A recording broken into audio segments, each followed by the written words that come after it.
அதாவது ஒரு காலத்தில் ஒரு படங்கள்லாம் 50 நாள் ஓடிச்சு, 100 நாள் ஓடிச்சுன்னு சொல்லுவாங்க. கரகாட்டம் மாதிரியான படங்கள்லாம் 1000 நாள் ஓடிச்சு.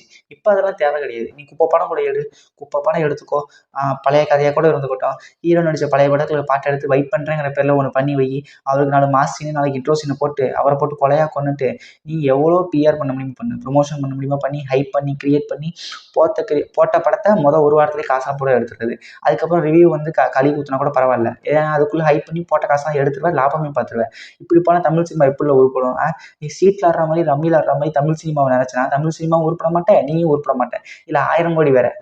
அந்த படம் வந்து இங்கே நல்லா பண்ணுது, இந்த படம் வந்து இங்கே நல்லா பண்ணுது. அவன் நல்லா எடுத்துருக்க, நல்லா பண்ணுதுடா. அந்த படம் எதுக்குடா ஓடுது, அதை பற்றி பாருங்கடா.